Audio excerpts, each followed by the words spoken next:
Well, you finally reached the end of Book 2 after an entire year of exploring over 1,000 years of human history. That's a huge achievement. So, today, we're going to zoom out and look at the big picture, the major stories, the turning points, and the ideas that shaped the world between the fall of Rome and the Enlightenment. You know that history isn't just a list of dates. It's a story of people, choices, and consequences, and Book 2 showed us that story on a massive scale. If you've been with us on this journey since Book 1, you will remember learning about the rise of the earliest civilizations and analyzing the patterns of civilizational collapse. At the beginning of this year, Book 2 started with just that, by taking you back to the Roman Empire, where we saw the rise of Christianity, the division of the Roman Empire, and the eventual collapse of the Western Roman Empire. We examined how economic, cultural, and linguistic differences across vast regions under one empire can lead to division, weakness, and eventual collapse. As the Roman Empire collapsed, this gave way to the rise of new kingdoms and leaders throughout Europe during a period that became known as the Middle Ages. During the Middle Ages, feudalism dominated Europe, with social and economic hierarchies based on land control. The Franks and Anglo-Saxons grew in power and expanded, while Vikings sailed the sea and took over lands. Meanwhile, in the Arabian Peninsula, a new religion was rising. Islam, revealed to Muhammad, the prophet of the religion, transformed the Arabian Peninsula before spreading throughout the world. After the death of Islam's prophet, his companions continued to spread the message of Islam through conquest of surrounding regions, including present-day Syria, Jordan, and Jerusalem, triggering the beginning of the Crusades during the High Middle Ages. In England, a milestone in laws, authority, and human rights was witnessed with the signing of the Magna Carta, the first document to limit a king's powers and give rights to people. But after the Fourth Crusade ended up sacking Constantinople in 1204, the following century saw the rise and expansion of the Ottoman Empire alongside a weakening Byzantine Empire, eventually leading to the Islamic capture of Constantinople by the Ottoman Empire, renaming it Istanbul, which became their capital and one of the most important cultural and economic centers of the world. The Middle Ages were nearing the end. Europe was inflicted by the Black Death. France and England fought the 100 Years' War, and the Peasants' Revolt all led to the collapse of feudalism and the beginning of a new era. As the Holy Roman Empire and the popes of the Roman Catholic Church began to lose power, individual European nations grew stronger and people started writing in their own languages instead of Latin. People felt more free to think in new ways, marking the beginning of a period known as the Renaissance. During the Renaissance, there was a rebirth of interest in ancient Greece and Rome.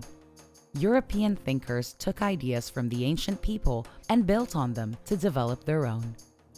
This period was filled with scientific discoveries as well as great art, architecture, and literature. During the Renaissance, European explorers began sailing across the oceans to discover new trade routes and lands, which led to their discovery of the Americas. But one of the most impactful inventions of this period was the printing press, which allowed books to be printed for the first time in history, allowing more people to have access to books and leading to the scientific revolution and the Enlightenment throughout the following centuries. The scientific revolution gave us new ideas and ways of thinking from key figures like Nicholas Copernicus, Galileo Galilei, René Descartes, Francis Bacon, and Isaac Newton. Lenses, telescopes, microscopes, thermometers, vaccinations, and many more developments were made during this time period. And these new ways of thinking were not limited to science and mathematics, which brings us to the Enlightenment, an intellectual movement that swept Europe, focusing on issues relating to education, equality, freedom of speech, civil rights, and government. As the ideas of the Enlightenment spread throughout the world, they inspired the American Revolution, leading to the independence of the United States of America and formation of its own government, the French Revolution, leading to the end of absolute monarchy in France, and the Haitian Revolution, leading to the formation of the first free Black Republic. Now that we've looked back at the major eras, let's zoom out even further. Across Book 2, 5 big themes kept appearing again and again. These themes don't just describe the past, they help us make sense of the world today. Civilizations grow, civilizations decline, and every rise and fall has causes. Civilizations aren't permanent. They're shaped by human choices, environments, and sometimes even luck. History is full of clashes, sometimes destructive, sometimes transformative. Conflict can tear societies apart or lead to major change. Every major leap forward in history comes from curiosity. Ideas reshape what humans believe is possible.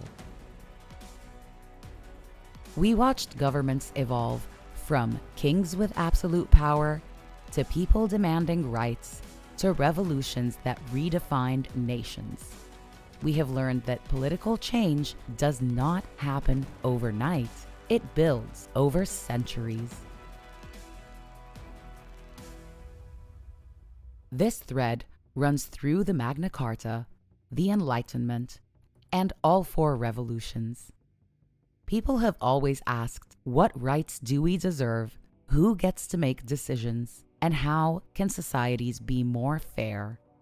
We learned about humanity's long struggle towards justice and equality, one that continues until today. And that brings us to the end of Book 2.